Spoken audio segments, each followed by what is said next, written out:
নমস্কার বন্ধুরা, আমার চ্যানেলে আপনাদের স্বাগত জানাই। আজকে আমি আপনাদের বানিয়ে দেখাবো তালের পিঠে। তার জন্য আমি একটা তালকে ভালো করে চেঁচে রেখে দিয়েছিলাম। এবার গ্যাসের মধ্যে কড়া বসিয়েছি। কড়ার মধ্যে এক বাটি আমি তাল কুড়াটা দিয়ে দিলাম, দিয়ে ভালো করে ফুটিয়ে নেব তালটাকে।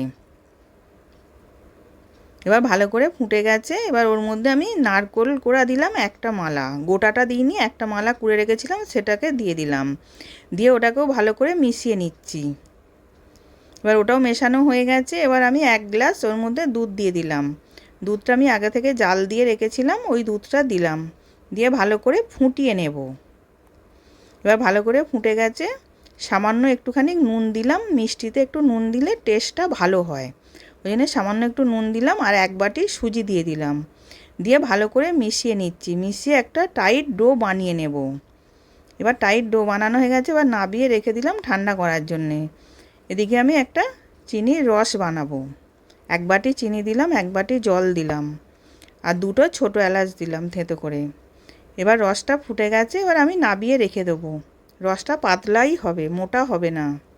এবার নাবিয়ে রেখে দিয়েছি। এদিকে সুজির ডোটাকে আমি হাতে করে ভালো করে মেখে সফট করে নেব।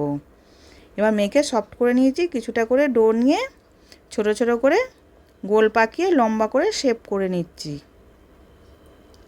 এবার এরম করে আমি সবগুলো করে নেব। এবার সবগুলো করা হয়ে গেছে। এবার এদিকে আমি গ্যাসের মধ্যে তেল গরম করতে বসিয়েছিলাম। তেলটা গরম হয়ে গেছে।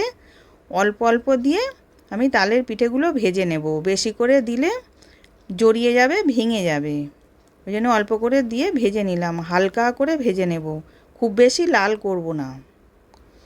এবার উল্টে পাল্টে ভাজা হয়ে গেছে। এবার আমি তুলে নিলাম। এবার সবগুলোকে এরম করে আমি ভেজে নেব। এবার সব ভাজা হয়ে গেছে। এবার রসটার মধ্যে আমি দিয়ে দিলাম, দিয়ে 5 মিনিট রেখে দেব।